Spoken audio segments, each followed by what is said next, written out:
Dentro de este video explicaremos lo que pasa en un cilindro por el que hay dos casos.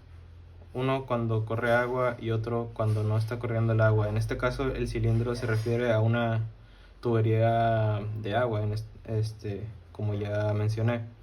Vamos a presentar las variables que usaremos, que sería el diámetro del cable, el diámetro del cilindro, la presión dada al fluido. La T significa el espesor del cilindro. La sigma W la contaremos como el esfuerzo de tensión que ejerce el cable. Y la sigma cilindro representa el esfuerzo de compresión que está ejerciendo el cilindro. Ahora, el primer caso, cuando no admitimos el fluido dentro del cilindro, tenemos una representación gráfica aquí, donde podemos ver que como no está corriendo el fluido que ya hemos mencionado sobre la tubería, podemos considerar que existen dos reacciones. La primera, el cable está ejerciendo un esfuerzo de tensión sobre la tubería porque no hay nada que haga que se oponga a ese esfuerzo de tensión. Entonces, el cable ejerce su esfuerzo de tensión y lo representamos con este sigma W. Y por su parte, el cilindro ejerce un esfuerzo de compresión, porque al no haber nada que impida el esfuerzo de tensión del cable, el cilindro se está comprimiendo. Ahora, ¿cómo vamos a representar esto? Esto lo vamos a representar primero con una igualación entre la fuerza de tensión del cable y la fuerza de compresión del cilindro. Luego tendremos que multiplicar por el lado de la tensión la sigma, o sea, el esfuerzo de tensión en el cable por el área del propio cable, igualado a la sigma del cilindro del área del cilindro. Después vamos a desglosar estas áreas. Pasamos la sigma de W y lo vamos a multiplicar por el área transversal que tiene el cable. Ahora, como sabemos que el cable tiene un área transversal circular, podemos considerar que su área es pi sobre 4 por el diámetro del cable al cuadrado.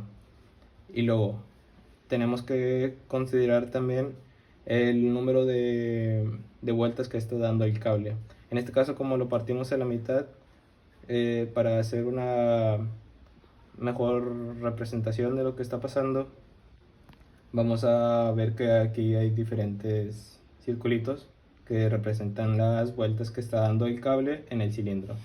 Y esto lo vamos a representar como que el número de vueltas es igual a la longitud del cilindro entre el diámetro del cable. Y esto es lo mismo que está aquí en la n, nada más que ahorita lo vamos a sustituir. Y por 2, porque de este lado pues es una fila y de este lado es otra, entonces por 2. Igualado al esfuerzo de compresión en el cilindro por todo esto que es igual al área, que sería el área de esta área que tenemos aquí. Este es el espesor, que sería la T, thickness, por la longitud, L, por 2, porque son dos barras, ¿no? Entonces, pasamos a sustituir lo que ya hemos mencionado de la N, y tenemos que L sobre W, y todo lo que ya habíamos dicho, y lo que procede es cancelar valores.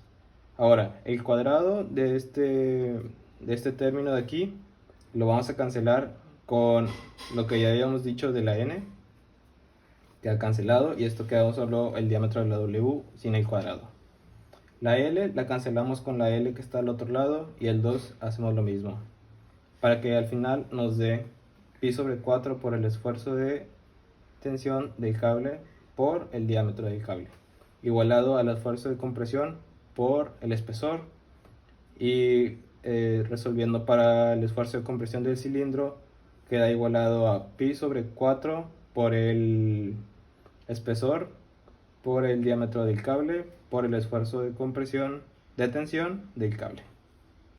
Ahora que contamos con esta primera ecuación en la que el caso fue en que no había ningún fluido pasando a través del cilindro, que en este caso sería una tubería, nos pasamos a el segundo caso, que es cuando ahora sí admitimos el flujo del fluido por el cilindro.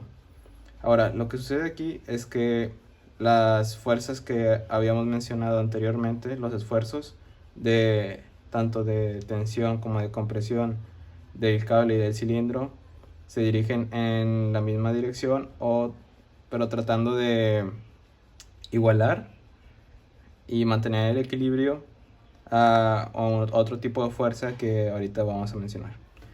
Ahora, este tipo de fuerza se le llama fuerza explosiva. Y esta fuerza explosiva, como ya dije, está igualada a la fuerza restauradora, que es lo que significa restoring force.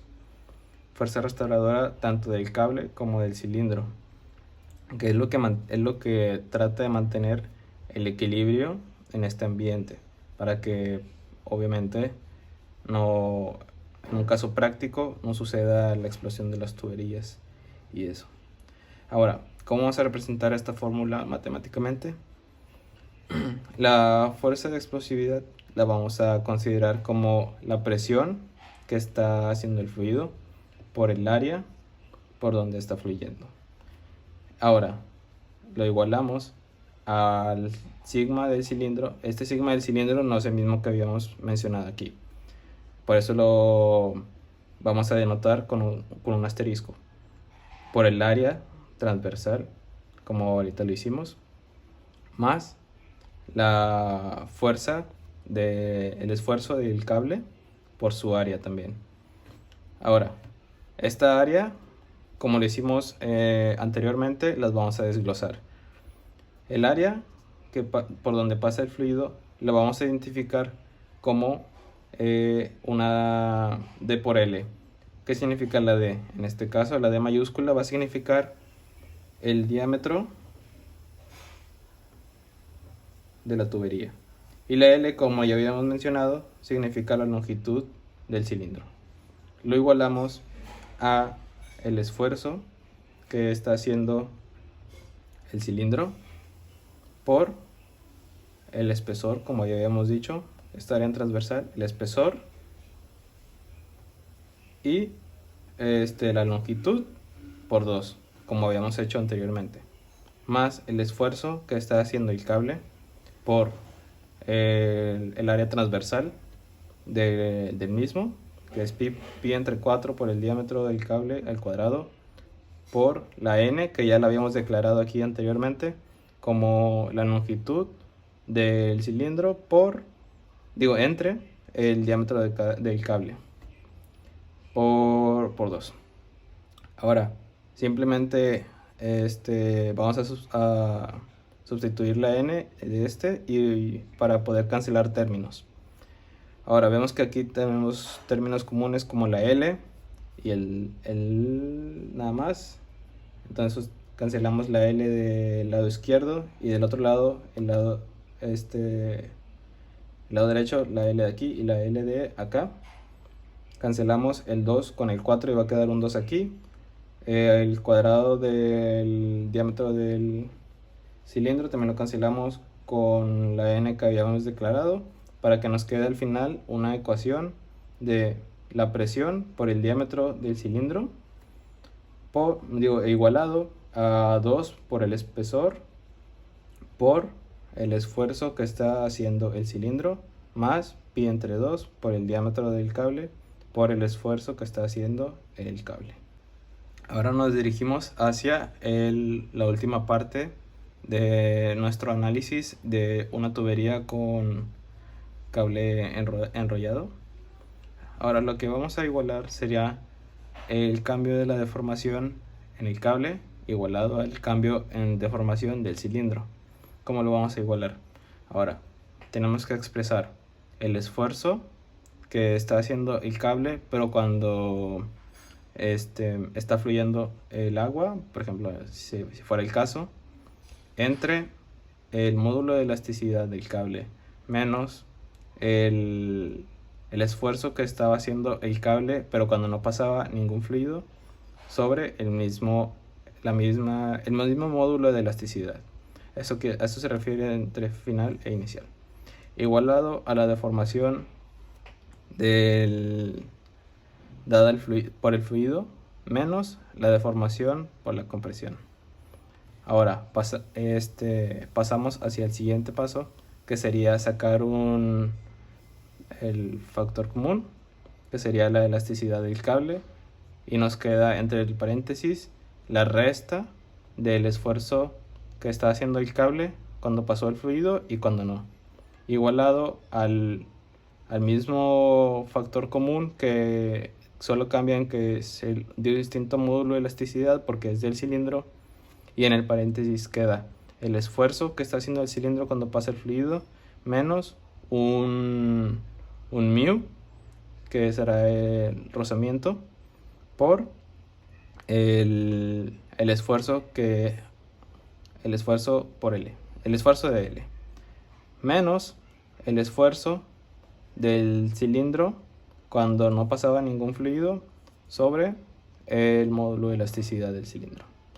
Y al final nos queda que el esfuerzo del cilindro como una resta del esfuerzo del cilindro cuando pasaba el fluido menos cuando no pasaba. Y para el cable nos queda que sería distinto por el signo, que es el esfuerzo del cable cuando pasa el fluido más el esfuerzo del cable cuando no pasa.